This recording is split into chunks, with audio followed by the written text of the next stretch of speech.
Entonces, en verano se espera buena cartelera y bueno, pues igualmente en Clavius pues tenemos un par de actividades, más bien un número impar de actividades porque son 5.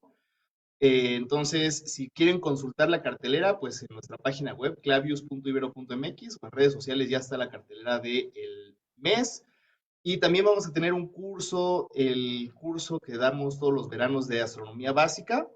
Ya también mañana, yo creo, salimos con la convocatoria en la página y en redes sociales por si les interesa o si ya lo tomaron, pues recomiéndenos con amigos y conocidos. Va a ser en línea, 5 sesiones los jueves de 6 a 8 p.m.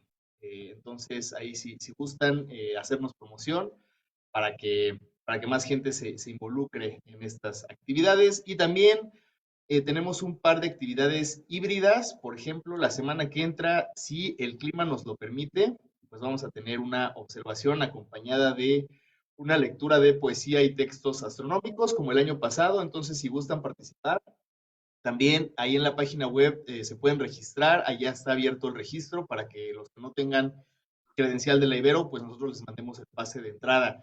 Y de hecho, la observación de la semana que entra, pues la movimos al miércoles para combinar las dos actividades. La luna está en una fase muy bonita, entonces es buena oportunidad. Y claro, nosotros vamos a clavar cuchillos y a rezar para que se pueda observar. Y bueno, entonces inauguramos esta serie de conferencias de verano con cortesía de la casa, la doctora Lorena Arias Montaño, a quien le doy la bienvenida a su casa. Me tocó presentarla, tener el honor de presentar a Lore, a quienes muchos de ustedes ya conocen o deberían de conocer, pero para los despistados que no la conozcan, les voy a leer rápidamente una semblanza curricular de Lore, quien estudió la licenciatura en física en la Facultad de Ciencias de la UNAM y posteriormente la maestría y el doctorado en ciencias, en astronomía, en el Instituto de Astronomía de la UNAM. Es docente en las áreas de física y matemáticas y realiza trabajos de divulgación de la ciencia desde el año 2009, coordinando las actividades del Centro Astronómico Clavius de la Ibero, que es donde estamos actualmente, con la misión de llevar el conocimiento astronómico al público general y apoyar la educación en todos los niveles y promover el interés científico entre niños jóvenes y no tan jóvenes. Colabora en trabajos de investigación en el tema de nebulosas gaseosas y estrellas masivas. Ha publicado en congresos especializados y artículos de investigación en revistas arbitradas, nacionales e internacionales, así como material de divulgación. Y es profesora de tiempo completo aquí en la Ibero desde marzo del año 2019.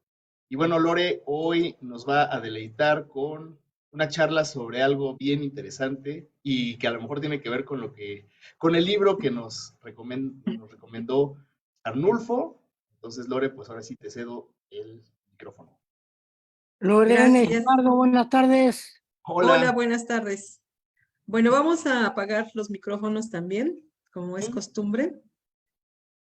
Buenas tardes a todos. Listo. Y pues muchas gracias por estar con nosotros en este verano 2023, que como es tradición también, pues nos acompaña la lluvia, que esperemos que solo sea de vez en cuando. Y bueno, pues voy a compartir la pantalla para iniciar con el tema de hoy. Y nada más, no, cuando yo ya la tengo completa, nada más me confirmas, Gerardo, que sí está. Ya estamos, Lore, ya está completa. Ya la vemos. Muchas gracias. Bueno, pues el tema es justamente estrellas que comen planetas. Y los que siguen las notas astronómicas en redes sociales, en sitios web o incluso en los diarios de publicación nacional e internacional, pero que día a día están dándonos noticias de ciencia, pues muy probablemente están al tanto de que pues fue justo en este mes de mayo donde salió una nota haciendo alusión a una publicación de la revista, digamos, más prestigiada de la ciencia en general, no nada más de la astronomía, la revista Nature, que justamente en la semana de mayo 3, apenas hace poquito, pues publicó justamente una nota al respecto de la noticia de una estrella pues que estaba comiéndose al planeta. El título original, en inglés, por supuesto, pues se refiere a, si lo traducimos así literalmente, pues el transient pues, se refiere a un fenómeno transitorio, y como lo dice ahí, observado principalmente en luz infrarroja, y tal cual, de una estrella que pues está comiendo a un planeta. Como bien sabemos, pues ya los medios más cercanos a nosotros, que luego a veces no estamos tan habituados al contacto con las revistas científicas, pues por supuesto tratan de darle un realce a los títulos de la nota. Hemos comentado mucho al respecto, Gerardo y yo con otros divulgadores, de que pues muchas veces se exagera, queriendo más el sensacionalismo que pues justamente dar la información. Y en ese sentido les quiero compartir 3 títulos. Uno primero, que, ay, nada más disculpen porque no hace mucho tiré la Coca-Cola en mi teclado y de pronto es que como que se quedaron pegadas las teclas. Entonces de pronto no avanza, pero bueno. Entonces uno de ellos es el destino de la Tierra visto cuando un planeta es engullido por su estrella. Aunque el título original de este trabajo pues sí habla de un planeta y una estrella, pues para nada mencionan a la Tierra, pero por supuesto pues la conexión es inmediata, es que eso es lo que probablemente, y ahorita quiero remarcar la palabra probablemente, le va a pasar a la Tierra. Pero aquí lo que quiero también insistir es que pues un poco para llamar la atención, pues estos títulos incluyen ya la Tierra y lo dan como un hecho. Pues hay de noticias más sensacionalistas justamente y donde ponen lo mismo, pero con otras palabras. Los científicos ven a una estrella moribunda engullir un planeta. Una horrible vista previa del destino final de la Tierra. O sea, esto es más catastrófico. Y yo lo quería, o le aplaudo a algún otro medio que por ahí publicó la nota y que puso, los astrónomos son testigos de cómo una estrella devora un planeta. Posible avance del destino final de la Tierra. Y yo creo que esa palabra posible, pues es muy importante, porque no podemos asegurar, pues efectivamente, cuál va a ser el final de la Tierra, ¿no? De entrada, pues, yéndonos un poco de lo catastrófico, pues puede ser que un asteroide impacte con la Tierra y de hecho no llegar al momento en que el Sol se coma la Tierra. Pero bueno, en todo caso, pues siempre hay que mostrarse un poquito ahí pues reservados y decir las cosas que son posibles y de lo cual no tenemos un 100% de seguridad. Pero bueno, entonces, respecto a esta nota es en lo que yo quiero pues dedicarme el día de hoy y sobre todo poner en contexto por qué esto sucede en términos de evolución de las estrellas y bueno, pues por qué pues nos llama justamente la atención al ligarlo con el posible fin de la Tierra. Y entonces, empezando un poquito para poner el contexto, pues hay que hablar pues de la formación de una estrella. Ya hemos mencionado muchas veces que las estrellas pues se forman en estas regiones de gas y polvo principalmente, que llamamos nebulosas, y un prototipo de ello es la famosa nebulosa de Orión, que es una nube gigante con con millones de masa comparada con la del Sol. Es decir, que de esa nebulosa se podrían formar millones de estrellas. Obviamente no se puede formar una estrella grandísima de miles o de millones de veces la masa del Sol. Entonces lo que sucede es que fragmentos de esa nube a su vez tienen su propio desarrollo y aún dentro de un fragmento pues se fragmentan todavía pedazos más pequeños y cada fragmento ahora sí inicia el colapso y da lugar a una estrella. Entonces, lo que sabemos es que, pues, dependiendo del tamaño de ese grumo o fragmento que colapsó para formar la estrella, podemos poner a las estrellas en términos de su tamaño, que va de la mano de la masa, en 2 grupos, básicamente. Las estrellas masivas, que no es el caso del Sol, y las estrellas que llamamos de baja masa o de mediana masa, que es donde podemos incluir al Sol. Entonces, por supuesto, usamos los valores del Sol, tanto la masa, para referirnos a otras estrellas, y decimos tiene 10 veces la masa del Sol, tiene la mitad de la masa del Sol, y de igual forma el tamaño, para no meternos en complicaciones de millones de kilogramos o millones de kilómetros o lo que sea. Y esto, una herramienta que tenemos los astrónomos es se llama el diagrama HR. HR viene de las iniciales de los apellidos de dos astrónomos, Hertzsprung y Russell, que en su momento se dieron tiempo, cuando estaban en evidencia toda una diversidad de tamaños y masas de las estrellas, y pues estaba en la exploración de qué relación tenían con cada uno de los parámetros, pues se les ocurrió graficar todo contra todo, y cuando en un eje de una gráfica pusieron la temperatura, y en el otro eje pusieron algo referente al brillo, se dieron cuenta que la mayoría de las estrellas se ubicaban así como en una especie de línea. Entonces, a eso se le llama actualmente la secuencia principal, y lo que nos dice, esta flecha de aquí está mal en el sentido de que uno piensa que para acá van los valores. Como a veces decimos, los astrónomos son medio peculiares, y en realidad en esta gráfica o en este diagrama, la temperatura crece hacia la izquierda. Entonces, estas que son estrellas azules son las más calientes y las más brillantes, hasta que llegamos a las estrellas rojas, que son las menos calientes o las más frías y las menos brillantes, y un caso intermedio que es el Sol. Acá este gráfico o esta imagen de acá dice estrella promedio, en el sentido de que, pues, por las cuestiones físicas y la fuerza de gravedad, es más probable que se formen estrellas de menor masa a estrellas masivas. Entonces, cuando nosotros hacemos un censo de estrellas, pues resulta que son muy pocas las estrellas muy masivas y predominan más las estrellas de baja masa. Entonces, digo, este es un diagrama muy importante porque además, pues sirve para mostrar la trayectoria evolutiva en términos de tiempo de cómo es la vida de una estrella. Lo que caracteriza esta fila que se forma aquí, esto que llamamos la secuencia principal, es que las estrellas están generando justamente la energía por el quemado de hidrógeno vía la fusión nuclear en sus núcleos. Esa energía se transporta a las capas exteriores, la atmósfera de las estrellas, y a partir de ahí viaja libremente en forma de radiación o luz, que es lo que finalmente nosotros recibimos. Entonces, les decía, estos dos principales grupos, pues tienen un camino muy diferente a la hora de evolucionar.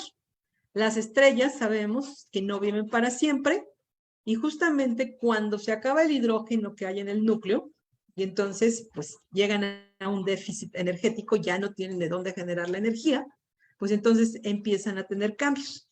En el caso de las estrellas masivas, bueno, pues ese déficit de energía repercute en que el núcleo colapsa, y entonces las partes exteriores de la estrella crecen muchísimo, y además se enfría, la atmósfera de la estrella se enfría, y en consecuencia, pues tenemos una supergigante roja. Como la estrella ya es masiva y de entrada ya es grande, cuando se expande más, pues entonces una supergigante, y como se enfría, se vuelve una estrella roja.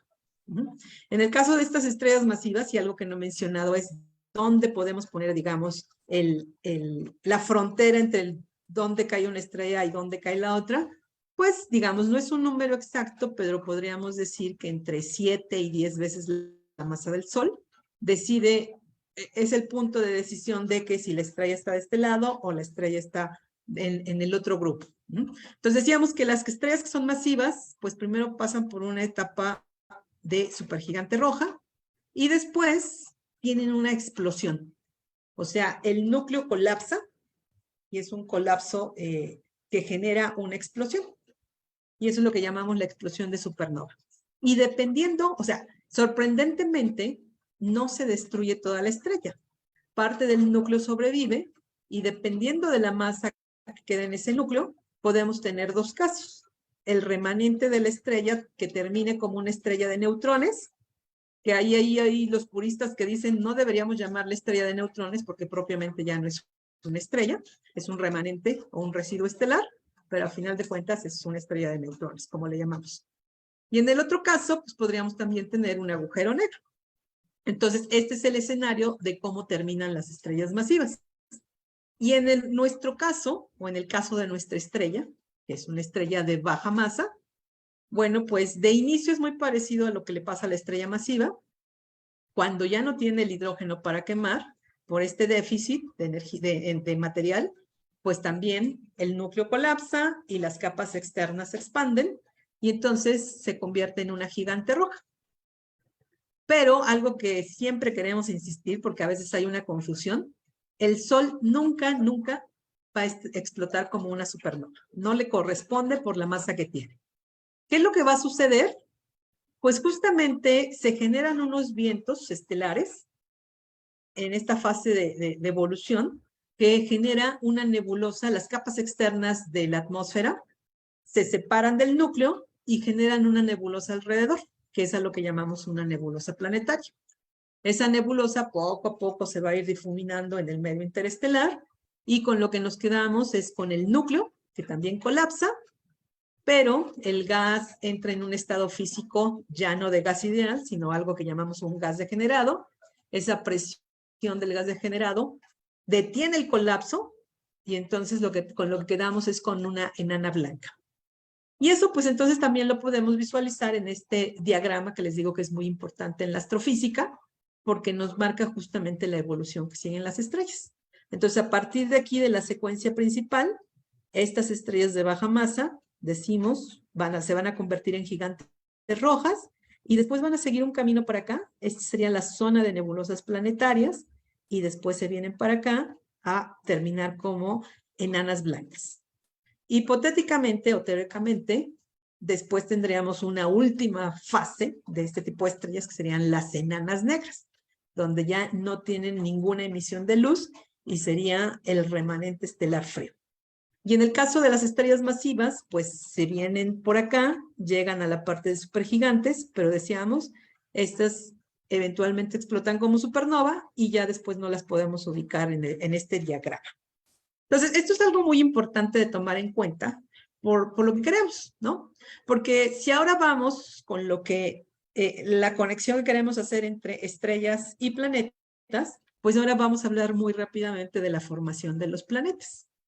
Entonces, sabemos que cuando la estrella se forma por el colapso gravitacional de esta nube gaseosa, pues por las leyes de la física, se forma un disco alrededor. Entonces tenemos una protoestrella y un disco. Es en este disco donde se pueden formar surcos y grumitos, y esos grumitos pues eventualmente dan lugar a los sistemas planetarios. Entonces, en este esquema, pues se plantea que prácticamente toda estrella tiene posibilidad de tener un sistema planetario. Y pues recientemente, en el mes de marzo, una de nuestras conferencias, impartida por Gerardo, muy buena conferencia, nos platicó justamente de las arquitecturas planetarias, ¿no? ¿Qué sabemos de los planetas o exoplanetas, como les llamamos a los planetas en otros sistemas fuera, que no es el Sol, en términos de su arquitectura, ¿no? Que si tenemos un sistema ordenado donde el tamaño de los planetas crece conforme nos alejamos de la estrella, o que si es al revés, los planetas más grandes están más cercanos a la estrella, o si todos los planetas son del mismo tamaño, o si hay, pero están ahí medio mezclados. Entonces, busquen por ahí en nuestro sitio de Facebook, se van a encontrar con esa conferencia que, como les digo, es muy interesante. Pero bueno, este asunto de los exoplanetas es para decir que también ya lo hemos mencionado varias veces y de hecho recuerden que iniciamos el año con una de las notas diciendo que se rebasó la meta, bueno, no la meta porque no era lo que se había propuesto, sino más bien el número de 5,000 planetas, exoplanetas ya detectados. Esto nada más, yo lo estaba preparando hace un par de días, aquí está la fecha, mayo 22, cuando yo puse estos datos, pero hace rato que estaba yo terminando de preparar este documento, dije, bueno, pues tal vez ya cambió, voy a confirmar y si sí lo actualizo, no quise quitar esto para que vean que pues en un par de días pasamos de 5,347 exoplanetas a 5,419. O sea, esta cifra está cambiando. Yo pensé en ese momento, ojalá así se viera el cambio en mi cuenta bancaria, que simplemente por los intereses de un día para el otro de mis 3 pesos que tengo ahí ahorrados, aumentara considerablemente. Pero bueno, desafortunadamente eso no sucede, pero con los exoplanetas, pues sí cambia sustancialmente de un día para otro. Entonces les decía, bueno, pues toda estrella tiene la posibilidad de tener planetas y pues esto lo vemos reflejado aquí en el número de exoplanetas ya detectados. Ahora, uno pensaría de pronto que los exoplanetas o los planetas en otros sistemas están preferentemente orbitando estrellas que están en su vida de madurez como estrellas, o sea, en lo que llamamos hace rato la secuencia principal, y no en estrellas evolucionadas. Sorprendentemente, y si nos vamos un poquito a la historia del descubrimiento de los exoplanetas, resulta que el primer sistema de exoplanetas que se detectó fueron 3 planetas orbitando alrededor de una estrella, y otra vez pongo estrella entre comillas, porque les digo que hay astrónomos que dicen que no deberíamos llamarle una estrella a lo que ya es un remanente de estrella. En este caso, pues el cuerpo central era un pulsar, que es, como vimos hace rato, es el último fin evolutivo de una estrella masiva, que tuvo un paso previo por una explosión de supernova. Entonces, esto por supuesto causó mucha sorpresa. ¿Cómo es posible que una estrella que explotó como supernova y que dejó como remanente a un pulsar tenga planetas ahí orbitando? Dijeron, a lo mejor, pues así nos tocó comenzar esta detección y lo que venga, pues ya va a ser de las estrellas normalitas, las que están quemando hidrógeno y las que son estrellas maduras por ahí. Pues no, resulta que la siguiente detección, esto fue en 1992, un año después, la siguiente detección de otros exoplanetas, pues resulta que fue un caso parecido. Fue detectado en un sistema binario, donde uno otra vez era un pulsar y la compañera era una enana blanca. O sea, acabamos de ver que otra vez estos son remanentes estelares, en este caso de diferentes tamaños o masas de estrellas, pero a final de cuentas remanentes.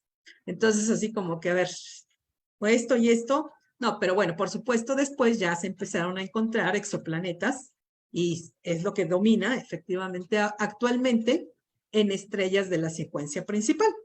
Sin embargo, entre todos estos hallazgos, pues también ha surgido por ahí el caso de planetas orbitando alrededor de estrellas gigantes rojas.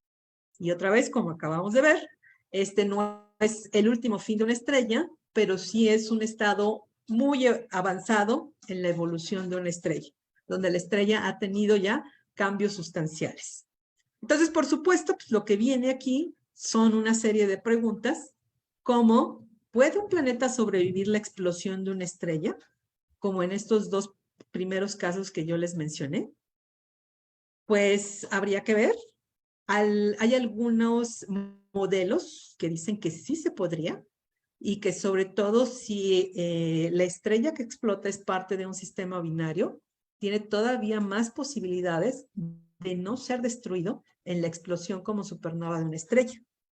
Pero también hay teorías que indican que en realidad estos planetas no son de primera generación, o sea, no son de los planetas que se formaron inicialmente junto con la estrella, sino que en estos fenómenos de la explosión de supernova, pues por supuesto, bueno, no por supuesto, posiblemente se destruyeron esa primera generación de planetas y pues de todo el residuo de partículas y polvo que dio por ahí lugar a este evento de explosión de supernova, pues se pudieron formar otra vez una especie de disco o anillo alrededor del remanente estelar y a partir de ese material se pudo haber formado una siguiente generación de planetas. Entonces, esta es otra de las preguntas que permea por ahí. ¿Puede haber diferentes generaciones de planetas? Que la primera generación pues se pierda, pero que después venga otra. Y por supuesto, otra pregunta es, ¿las estrellas se comen a sus planetas? Pues aquí la respuesta parece ser que sí, porque ese es justamente del tema o el artículo que mencioné al inicio, que es lo que quiero entrar un poquito más a detalle. Y por supuesto, pues la pregunta, como decíamos, que viene de inmediato, pues es, ¿qué le va a pasar al Sol, no? Entonces, bueno, pues vamos a entrar un poco en más detalle con estas cuestiones. Como ustedes saben, tenemos la arquitectura de nuestro sistema es tal que tenemos planetas planetas relativamente pequeños o los menores más cerca al Sol. Acá está la Tierra y después tenemos los gigantes, pero después tenemos los medianos. Entonces, como les digo, ustedes les recomiendo revisar la conferencia de Gerardo y por ahí nos vamos a encontrar si nuestro sistema planetario es un caso único, es un caso común, es un caso ¿qué? ¿No? Pero bueno, otra cosa que también, pues cada que hablamos de la posición de los planetas, su distancia al Sol, pues eso va de la mano de hablar de una zona habitable, como le llamamos la zona Ricitos de Oro, que no esté tan cerca del Sol para que no se evapore el agua, pero que no esté tan lejos para que no se congele. Entonces, lo que nos dicen las teorías de evolución estelar, pensando en una estrella como el Sol, que ya vimos que la primera etapa del fin en su evolución es que se va a convertir en una gigante roja. Entonces, esto es que la atmósfera de la estrella se enfría y crece. ¿Hasta dónde va a crecer? Pues no tenemos un número exacto. Por supuesto, eso actualmente depende de modelos. O sea, nosotros podemos tener valores en otras estrellas, pero a partir de ahí no podemos decir con precisión qué le va a pasar a nuestra estrella, el Sol. Entonces, eso se puede predecir a partir de modelos. Y esos modelos, pues, involucran toda una serie de parámetros que no podemos predecir del todo para el caso del Sol. Entonces, por ejemplo, aquí tenemos una comparación en tamaño entre el tamaño actual del Sol y cómo se espera que sea aproximadamente dentro de 5.000 millones de años, que es justamente cuando se le va a acabar el hidrógeno que hay en el núcleo y va a tener pues esta crisis energética. Y una primera cosa que podemos notar en comparación con esto de acá es que, les digo, bueno, algunos modelos se portan optimistas en términos de hasta dónde va a llegar la frontera o la atmósfera del Sol expandido como gigante roja. Y algunos ponen a la Tierra afuera de eso. Entonces, aquí estaría la Tierra, Marte, y un primer dato aquí interesante es que, pues justamente por la distancia al Sol de aquel entonces, una primera consecuencia, pues, es que la zona habitable se va a desplazar y que eventualmente, pues, Júpiter y Saturno quedarían dentro de esa nueva zona y eventualmente, pues, sobre todo las lunas, que sabemos que tienen características muy particulares, podrían ser unos buenos lugares para el desarrollo de la vida. Les decía que, bueno, pues unos se portan más optimistas que otros. Hay otros modelos que dicen, en realidad el Sol va a crecer más allá de eso. O sea, por Mercurio y Venus, creo que no vamos a poder hacer nada. Pero la Tierra es donde algunos dicen va a quedar afuera, va a quedar dentro. Y bueno, pues no sabemos. Como les decía, no sabemos, pero pues depende de los modelos. Y también otra cosa que vamos a ver y un parámetro muy principal es que pues en ese momento lo que hace crecer también a la estrella es una especie de viento. Entonces ese viento puede empujar a los planetas.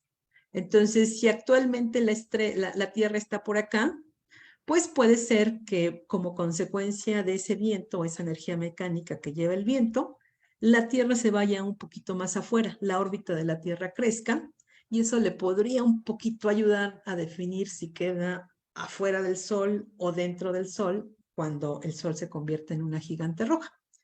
Pero, pues puede quedar fuera, pero muy cerca, y de cualquier forma eso no la va a salvar. Entonces, pues puede ser que a final de cuentas la frontera del Sol quede por acá, pero por pues, gravedad y por fuerzas de marea, la Tierra sea a final de cuentas absorbida por el Sol. Bueno, al final voy a terminar un poquito con un poco más de detalles o un modelo particular de lo que algunos astrónomos proponen para estas etapas, pero aquí lo que sucede, y ya entrando ya o dirigiéndonos ya particularmente a la nota que se publicó en la revista, como les decía, es que de alguna manera teníamos como que los datos del antes y del después. Del antes, ¿en el qué sentido? Pues otra vez, si regresamos a este diagrama HR, les digo, aquí está la temperatura que crece hacia la izquierda y aquí en el eje vertical pues tiene lo referente al brillo. Pues aquí lo que tenemos no son exoplanetas, sino las estrellas a las cuales se les han encontrado exoplanetas. Entonces, como decíamos hace rato, pues sí, como es de esperarse, la mayoría de los exoplanetas se encuentran alrededor de estrellas de secuencia principal, que son los puntos negros. Pero, como dijimos, hay evidencia de exoplanetas alrededor o orbitando estrellas evolucionadas, gigantes y supergigantes rojas, que son las estrellas que están marcadas con puntos rojos. Entonces, eso es lo que sabemos. ¿Qué es lo que estamos viendo aquí al tener estrellas que tienen exoplanetas? Pues por una parte podríamos pensar que estos exoplanetas, pues a lo mejor en un futuro pueden ser comidos o devorados por sus estrellas, o a lo mejor pueden sobrevivir, pero por otra parte también puede ser que esas estrellas, pues en algún pasado, pues ya se comieron algunos de sus planetas y lo que estamos viendo son los planetas que han sobrevivido. Entonces, por acá, en este siguiente recuadro, ahora lo que tenemos es, en este eje, tenemos el tamaño de la estrella en proporción al radio del Sol. Entonces, por ejemplo, aquí tenemos 10 a la 1, que corresponde a un valor de 10. Entonces, esto es y todos estos puntitos son los exoplanetas rojos. Recuerden que lo rojo es lo que está orbitando alrededor de estrellas evolucionadas. Pues, por ejemplo, si tomamos cualquiera de por aquí de esta zona, pues estos exoplanetas están orbitando estrellas de radio 10 veces el tamaño del Sol. Las que están más para acá, pues son estrellas menores que el Sol, en términos de, bueno, no menores porque 10 a la 0 es 1, entre 1 y 10, y estos son estrellas entre 10 y 100. Recuerden que son estrellas evolucionadas que pueden ser gigantes o supergigantes rojas. Y acá en este eje lo que tenemos es la masa del planeta en comparación con la masa de la Tierra. Entonces, otra vez, cuando tenemos 10 a la 0, que es 1, serían exoplanetas del tamaño de la Tierra, con la masa más bien de la Tierra. Y cuando tenemos aquí 1, 2 y, por ejemplo, aquí 3, pues estamos hablando de pues exoplanetas muy masivos. Entonces, esto de alguna manera pues nos dice lo que ya sabemos cada vez que hablamos de exoplanetas. Los exoplanetas detectados pues tienden a ser exoplanetas super Júpiters o super Júpiters, o sea, planetas gigantes.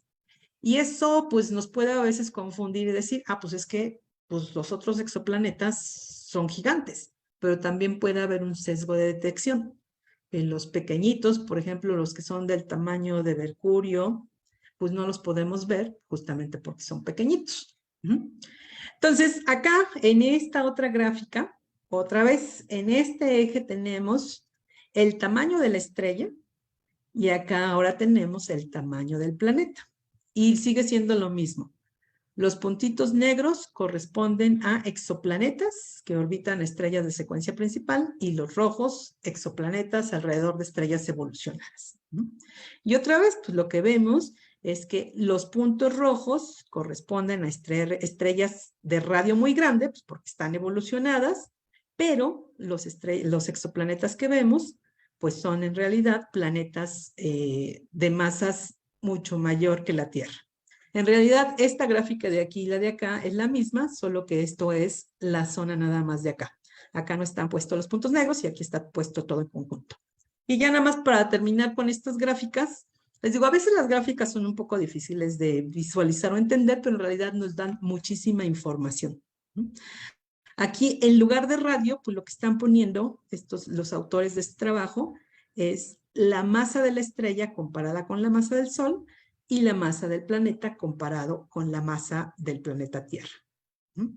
Entonces, pero les digo, aquí lo que estamos viendo de alguna manera es pues, la confirmación de que tenemos planetas orbitando estrellas gigantes y supergigantes. Que ahí puede estar tanto mezclado el antes como el después.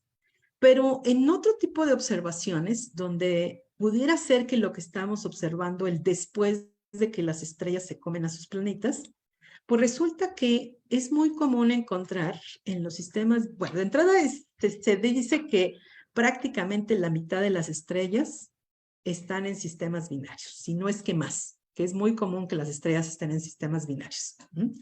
Ahora, como este par de estrellas o un sistema de estrellas, que en realidad pueden ser no solamente dos, sino pueden ser sistemas triples, cuádruples, se forman de la misma protonebulosa solar o estelar, pues se espera que las dos estrellas, de alguna manera, como en el caso de los hermanos, compartan el mismo ADN o los mismos genes.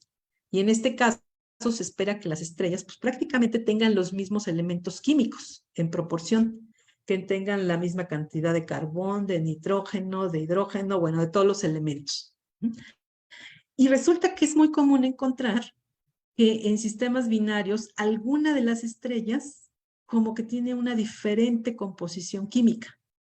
Entonces esto no puede ser en términos de su origen, sino más bien ahí lo que se propone es que probablemente esa diferencia pues es consecuencia de que alguna de las estrellas ya se comió a sus planetas y entonces esos elementos químicos más pesados que existen en los planetas se integran a la estrella y entonces pues modifica su composición química. Entonces aquí es donde les digo que posiblemente estamos viendo ya el después. Pero pues lo interesante de este artículo, y por eso fue muy sonado, pues es que aparentemente los astrónomos, como los decían los titulares, pues no el momento, pero sí esa transición, están viendo o estuvimos viendo esa transición en la que la estrella integró al planeta a su masa.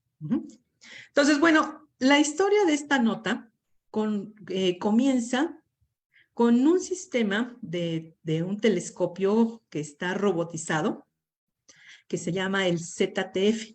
ZTF por Zwicky Transient Facility. Si les suena de por ahí ese ZTF, pues seguramente se acordarán que ahora que estuvimos ahí vueltos de cabeza con el famosísimo cometa, el cometa se llamaba 2020 y tantos del año que fue descubierto, y además tenía por ahí un E3 que correspondía a la secuencia de descubrimientos de cometas de ese año, que de hecho fue creo que el año pasado cuando se descubrió, y después decía ZTF. Entonces justamente ese cometa llevaba ese nombre porque fue descubierto en este telescopio. Este telescopio es, bueno, de hecho no es el telescopio propiamente, es el sistema de telescopio y observación, cámara y todo lo demás, o el programa que usa ese telescopio, es parte del observatorio de Palomar. Palomar, como ustedes saben, pues está en California y su telescopio principal es de Monte Palomar, es un telescopio de 5 metros, un telescopio histórico, y en esa misma complejo de telescopios, pues por acá, de este lado, hay un telescopio que se llama el telescopio Samuel Oshkin de 1.2 metros. El nombre de este telescopio se debe a que pues una persona de Norteamérica, filántropa, ¿cómo se dice? Bueno, ustedes saben, muy buena onda, para ponerlo en otras palabras, pues hizo una donación considerable a este observatorio y entonces pues en agradecimiento le pusieron el nombre al telescopio. Entonces, en este telescopio es donde está, digamos, instalado una cámara y este sistema está robotizado y lo que se dedican es todas las noches, cada que se pueda, mientras el clima no lo impida, pues entonces lo que hacen es un barrido del cielo. Entonces, estos sistemas de mapeo del cielo se caracterizan por tener sensores muy grandes, o sea, cámaras que tienen el sensor muy grande. Aquí una comparación del tamaño del sensor de la cámara con el tamaño de la luna. Entonces, en realidad, para mapear todo el cielo, se tardan como 2 noches. Y eso lo hacen vez tras vez, tras vez, tras vez, justamente para después ir comparando imágenes de la misma región y tratar de encontrar, pues justamente, estos fenómenos transitorios, que pueden ser desde eventos de supernova, desde lo que llamamos novas, que ahorita me voy a referir un poquito a ella, o que los objetos cambien de posición en el cielo, como pueden ser los cometas o pueden ser los asteroides. Entonces, todo ese conjunto de eventos, el asunto de los destellos de rayos gamma, todo este conjunto de fenómenos es a lo que se les llama, pues, los fenómenos transientes o transitorios, más bien sería la palabra más correcta. Bueno, entonces les decía, pues esto empieza aquí donde un grupo de astrónomos interesados en los fenómenos de las novas, que no son las supernovas, pues estaban colectando datos o buscando justamente novas. Y de pronto, en el año 2020, justamente por ahí del mes de mayo, hace 3 años prácticamente, pues notaron en los datos un evento de este tipo con ciertas peculiaridades. En este eje horizontal lo que tenemos es el tiempo medido en días. Y en el eje de acá, el eje vertical, lo que tenemos de alguna manera pues es el brillo o la diferencia en brillo respecto de su brillo, digamos, estándar o lo que podríamos llamar el brillo de referencia antes de que hubiera un aumento de brillo.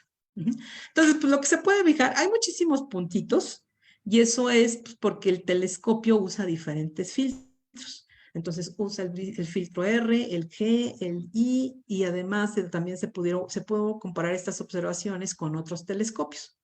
Pero en esencia, ¿qué es lo que estamos viendo?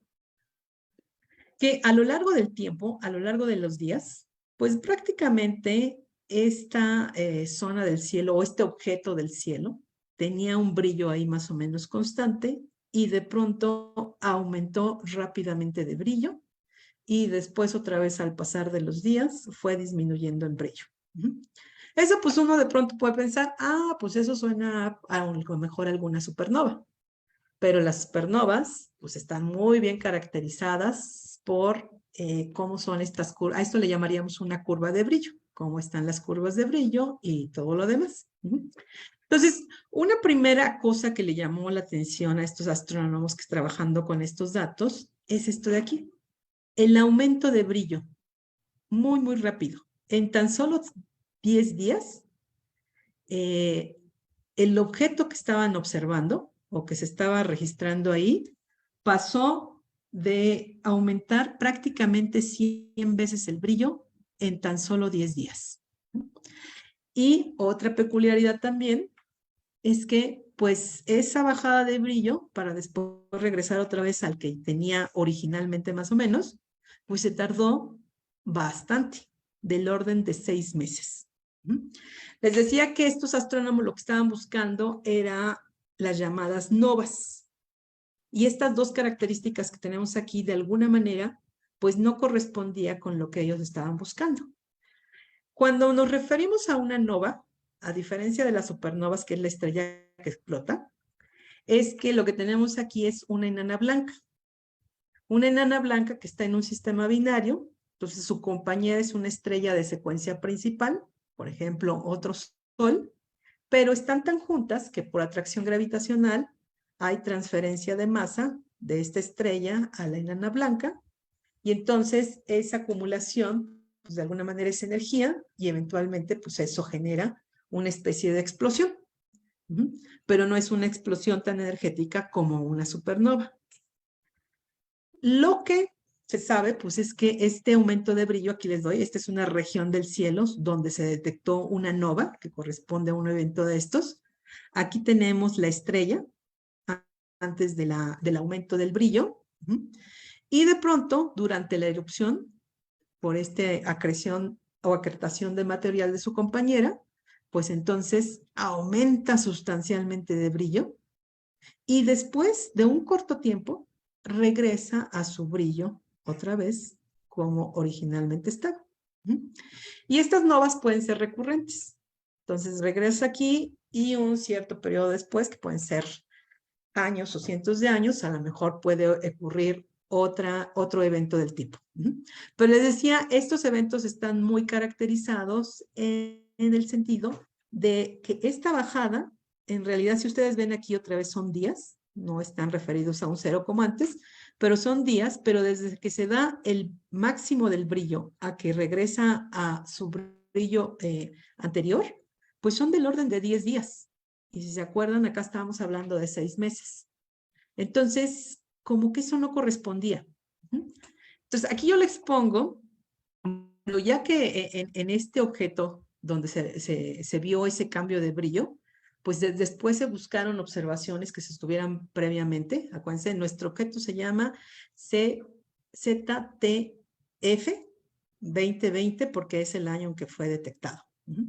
Entonces, aquí está antes, y esto estamos hablando de observaciones del 2007-2009, y 2021, que es prácticamente un año después, poco menos de un año después de que se tuvo el máximo, pues todavía seguía por ahí el aumento de brillo. Entonces, esto de alguna manera descartaba totalmente que no se trataba de un evento como estos, de una nova. Entonces, lo que los astrónomos dijeron, a ver, vamos a ver. Primero, esto tiene una larga dirección y no tiene un pico intenso, ¿no?, como el que tienen las novas. Entonces, pues eso nos descarta la posibilidad de que sea una nova. Por otra parte, estas curvas de luz se observaron preferentemente en la emisión de infrarrojo. Recuerden que de ahí viene el título del artículo en cuestión o de la publicación en cuestión. Era observaciones en infrarrojo. Entonces, que sea emisión en infrarrojo, que esa emisión rastreando a observaciones previas que se tenían de esa región del cielo y que se pudo identificar por ahí, ya se pudiera ahí visualizar desde 7 meses antes, y que el infrarrojo fuera más brillante que en el óptico durante 15 meses, pues eso lo que indicaba es que por ahí tenía que ver el polvo, porque el polvo emite preferentemente en el infrarrojo y con características muy peculiares. Por otra parte dijeron, bueno, también tenemos otras situaciones de polvo o, por ejemplo, en estos casos donde se forman discos y que el material va cayendo como en espiral hacia un objeto central, como es el caso de los agujeros negros. Pero en esos casos se emiten rayos X.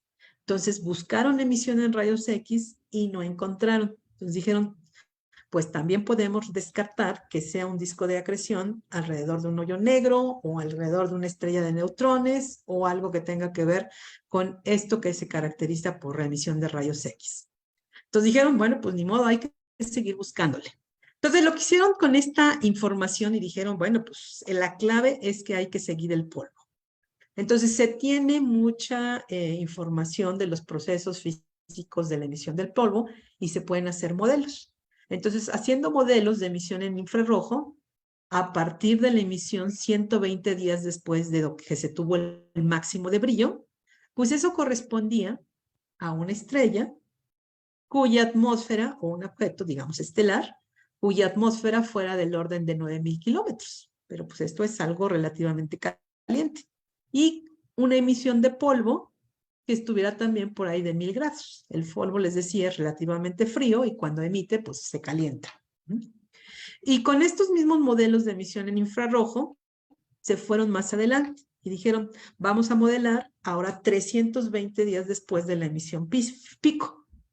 Y lo que obtuvieron es que, pues, eso involucraba formación de más polvo y que la cantidad de polvo que se había formado era del orden de 1/1000ª de la masa del Sol. O sea, 1/1000ª es poquitito comparado por el Sol, pero ahí estaba un punto importante. Se tuvo que haber formado polvo durante ese proceso y después del momento en que se dio la máxima emisión de brillo en este fenómeno que estamos revisando.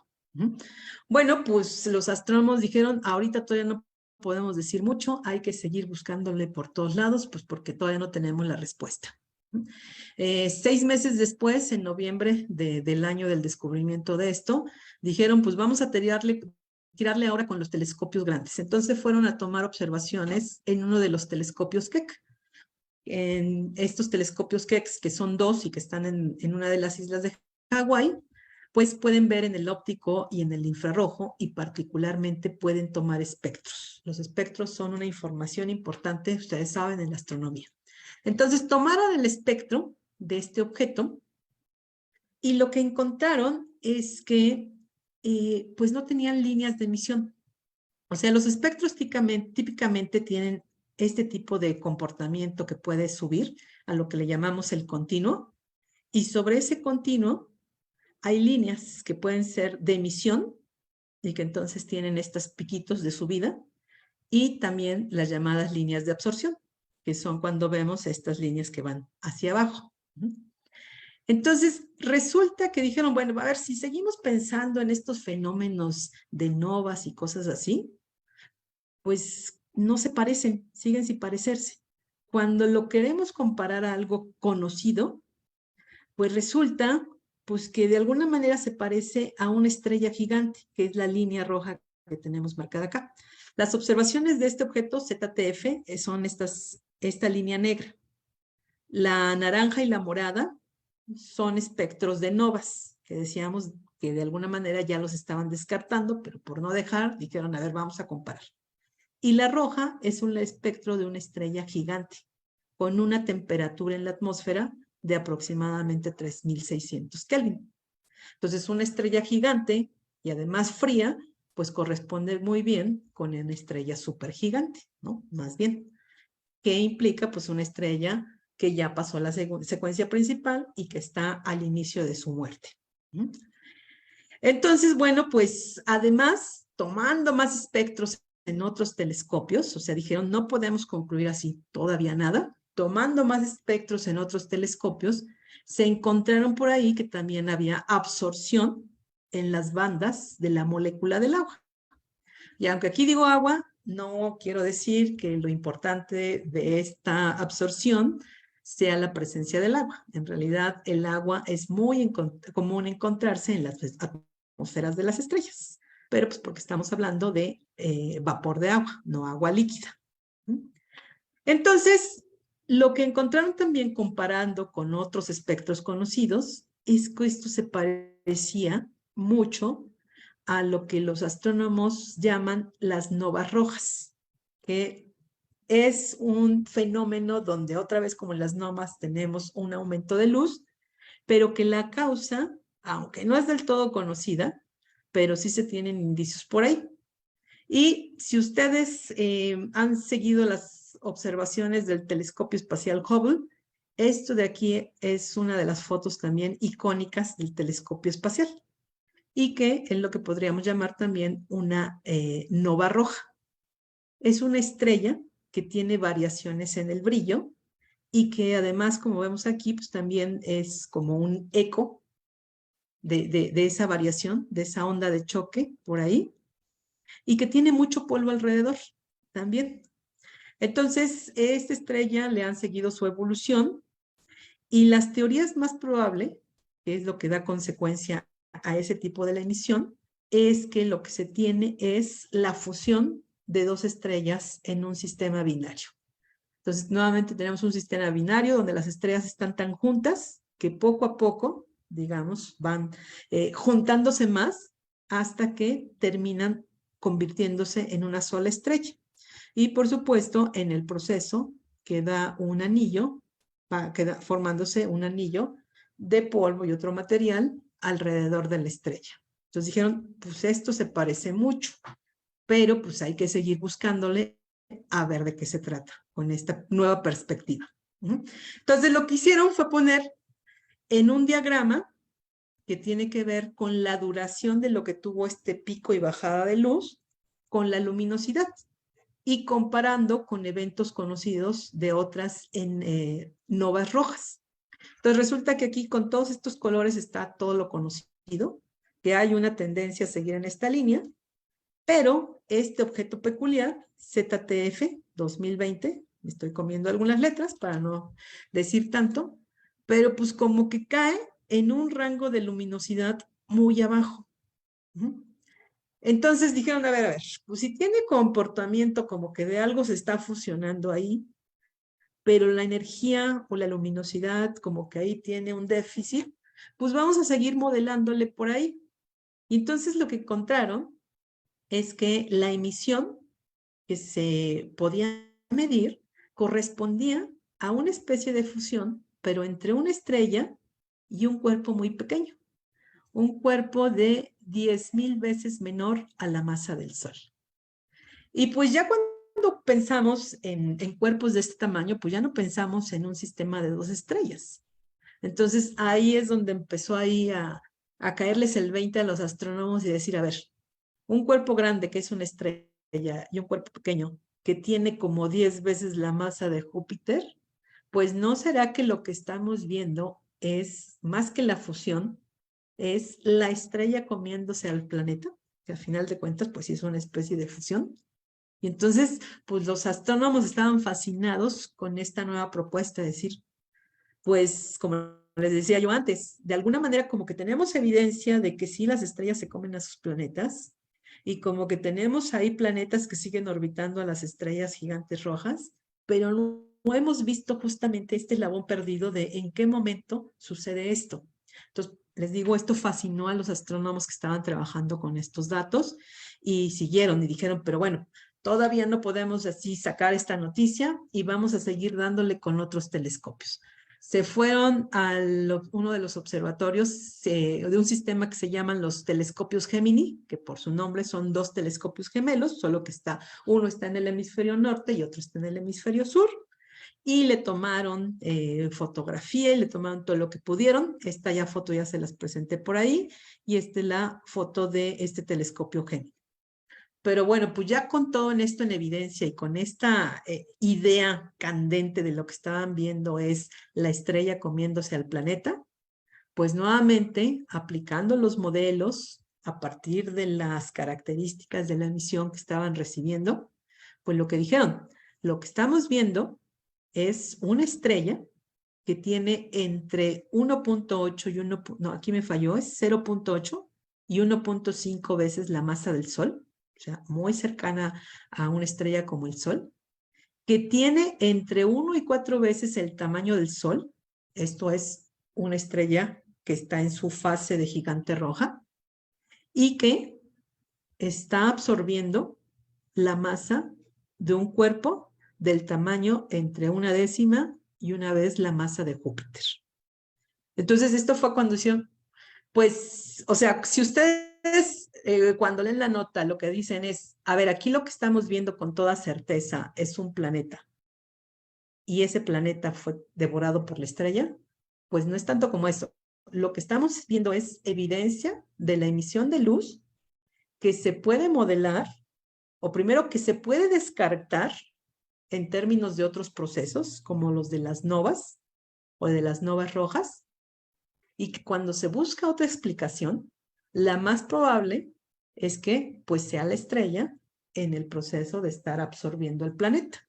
Y entonces, pues esto es fascinante porque es el primer caso que tenemos de un fenómeno de este tipo. Entonces, en resumidas cuentas, pues el proceso, a partir de la luz que se pudo detectar, lo que estamos viendo es lo siguiente. Por supuesto, no está esta escala en tamaños. Tenemos una estrella en su fase de gigante roja, con un planeta que, pues por la expansión de la estrella, le tocó quedar muy cerca a la superficie de la estrella, y entonces, pues por la interacción gravitacional y las fuerzas de marea, pues parte del material, pues, y recuerden, ¿no? Que esto a final de cuentas, el planeta está orbitando a la estrella, y no es que el planeta caiga directamente hacia la estrella, sino que a poco va a ir cayendo en una especie de espiral. Entonces, a final de cuentas, pues el material del planeta se va perturbando, la forma del planeta pues se va destruyendo, pero ese material va quedando alrededor de la estrella. Y eso es justamente lo que genera, o lo que vieron los astrónomos, como un destello de luz en la superficie de la estrella. Y eventualmente, y eso sería lo interesante, después de una cierta cantidad de tiempo, pues este polvo va a quedar diluido ahí, absorbido con la estrella, y la estrella va a regresar a sus características de gigante o supergigante roja. Y eventualmente a lo mejor se come otro planeta y eventualmente seguirá su evolución como estrella. Y pues un poco ya nada más para cerrar en este tema, les digo, en esencia, pues ese era cómo llegaron los astrónomos a esta conclusión. Les digo, no es tal cual que se haya visto una película de cómo el planeta se va hacia la estrella, sino más bien de cómo las condiciones o las observaciones, a partir de los modelos, pues se llega a la conclusión de lo que estamos viendo. De lo que estamos viendo, pues es el planeta siendo comido por la estrella. Y pues, ¿qué le va a pasar a la Tierra? Pues esto va a depender principalmente de un parámetro que es el viento solar. O sea, ustedes saben, tenemos un viento que su principal evidencia para nosotros es cuando genera la cola de los cometas, ¿no? Porque siempre va puesta al sol y eso es por acción del viento solar.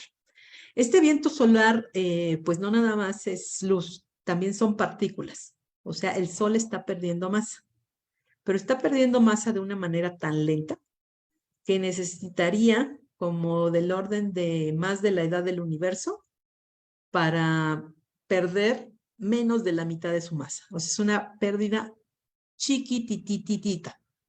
Pero cuando llegue a la fase de gigante roja, este viento solar se va a intensificar. A lo mejor va a ser 1000 veces más. Digo, va a seguir sin perder tanta masa, pero sí va a ser más intenso.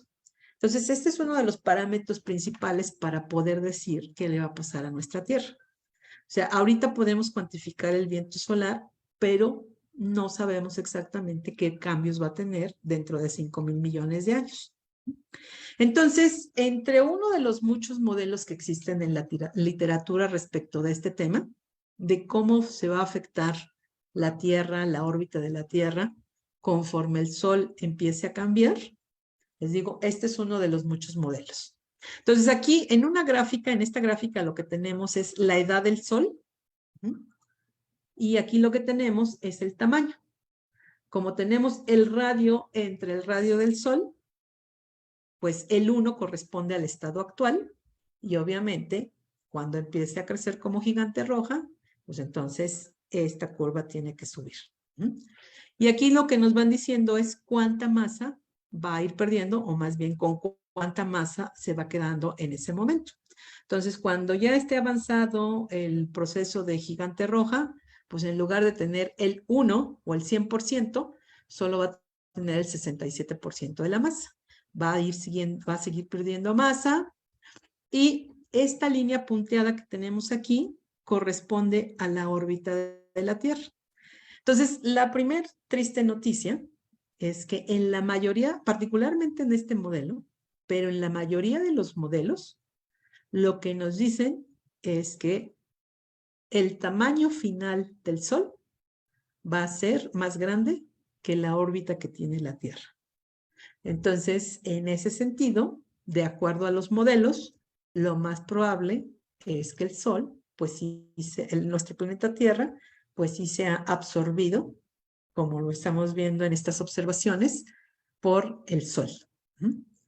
En un, digamos, zoom de esta misma gráfica, si nos fijamos en los 4 millones de años previos a que llegue el Sol a su tamaño máximo, que es aquí, y que va, este dato de acá, perdón, correspondía a otro modelo y no lo quité. En realidad, cuando el Sol llegue a su tamaño máximo, se va a quedar con el 70% de su masa actual. Entonces aquí solo ha perdido el 10%, tiene el 90% y aquí perdió el 20%. Pero nuevamente llega un momento en que el radio de la Tierra, si se dan cuenta, no es una línea perfectamente horizontal. Entonces el radio de la órbita de la Tierra va a tener un ligero incremento por este asunto del viento solar, pero no es lo suficiente para que sobreviva o alcance a librar el tamaño del Sol en su punto máximo de gigante roja. Entonces, les digo, de acuerdo a los modelos, lo más probable es que no la libre la Tierra en ese avance. Igual en estos modelos se pueden poner otros planetas o la misma Tierra, suponiendo que estuvieran en otra órbita. Entonces, por ejemplo, si se hace un modelo para un planeta que en lugar de estar a una unidad astronómica, está a 1.15 unidades astronómicas, que es un chirris más, un 10% más, pues vean lo que sucede acá. Este es el tamaño máximo que tiene el Sol como gigante roja y esta es la órbita de ese planeta que está un poquito más afuera. En este caso, pues la libra por tantito, ¿no? Pero igual, o sea, a lo mejor de nada sirve quedar tantito afuera, porque a final de cuentas la gravedad estando tan cerca, pues una cosa es ser absorbido porque quedo en el paso de la atmósfera del Sol, y otra cosa es quedar afuerita, pero de todas maneras, pues ser jalado hacia la estrella, pues porque estoy tan cerca. Entonces, en cualquier escenario, pues el futuro en realidad no es tan bueno. Y entonces, por supuesto, esto nos mete en el ámbito de la ciencia ficción. Y uno diría, a ver, suponiendo que aquí la libra la Tierra, pues de aquí entonces habría que hacer algo para poder llevar a la Tierra a una órbita más lejana, ¿no? O la otra es, bueno, si ya sabemos que la Tierra no tiene salvación en este asunto de ser absorbida por la atmósfera del Sol en su fase de gigante roja, pues a lo mejor hay que pensar, les digo, plano de la ciencia ficción, ¿no? En mudarnos o mudar a la futura civilización humana a la nueva zona habitable. Entonces, digo, por supuesto, estos son temas interesantes para la ciencia ficción. Y pues, sea lo que sea, con todo y planetas absorbidos o comidos, lo que sí sabemos es que el Sol, les decía, no va a explotar como supernova. Va a pasar por una fase de nebulosa planetaria. Y aquí yo les pongo toda una galería de los objetos más bonitos del universo, para mi gusto, porque es en parte a lo que me dedico. Pues de las formas que tienen las nebulosas planetarias. Esta de aquí no es nebulosa planetaria, aquí se les pasó, esta tampoco. En realidad no todas son nebulosas planetarias, pero esta sí, esta sí, esta sí, estas de aquí sí son nebulosas planetarias, estas también, esta no es planetaria. Pero bueno, lo que les quería poner aquí es que hay formas muy bonitas e interesantes. Pero otra vez, ¿qué es lo que causa cada una de las diferentes formas? Pues no es del todo claro. Tiene que ver mucho a lo mejor con que si es una sola estrella o es un sistema binario, pero como decíamos también en la supervivencia de un planeta, al crecer la estrella, tiene que ver con las tasas de pérdida de masa o qué tan intenso es el viento solar. Y en este caso, igual siguiendo esta tendencia de los modelos, conociendo el viento solar actual y suponiendo que va a haber alguna tendencia o comparable con las estrellas que conocemos tipo Sol, pues lo que nos dicen es que es muy probable que el Sol termine en una nebulosa planetaria no tan espectacular, que no va a tener una de las formas tan particulares como las que acabamos de ver, sino que va a ser la estrella o el núcleo de la estrella, pero rodeado simplemente de una nube de polvo y una nebulosa, pues que va a tener una forma ahí bastante irregular. Entonces, bueno, pues aquí pensando un poquito en qué podemos ofrecer en el términos de nuestro sistema solar y sistema planetario para astrónomos y astrónomas que eventualmente estuvieran observando o apuntando sus telescopios para acá, pues por supuesto que podrían ver mucho, ¿no? De entrada, si usan el mismo método que usamos acá nosotros para detectar los exoplanetas, y si están en la posición de acuerdo a la órbita de nuestro sistema planetario adecuado, pues les toca ver tránsitos de los planetas por el disco del Sol muy interesantes. Y en nuestro caso que tenemos dos planetas gigantes, pues es probable que son los planetas que puedan detectar, y estos pequeñitos a lo mejor no los pueden detectar, todo depende del instrumento que tengan. Y luego, millones de años después, pues muy probablemente pues lo que les tocará observar es ver cómo el Sol se traga a los planetas de aquí, cómo a lo mejor estos planetas siguen orbitando alrededor del Sol, y pues al final, y con esto quiero terminar, pues a lo mejor les toca ver la nebulosa planetaria del Sol, pero no en una forma tan espectacular como nos gustaría. Pero insisto, pues esto no es algo definitivo, es algo que simplemente está basado en numeraciones, pero en modelos numéricos, simulaciones, eso sí, fundamentadas en las leyes de la física, en la astronomía que conocemos, pero que eso no nos da un 100% de seguridad, es simplemente que es lo más probable que suceda, ¿vale? Y bueno, pues con esto quiero terminar y a abrimos el espacio para los comentarios y preguntas.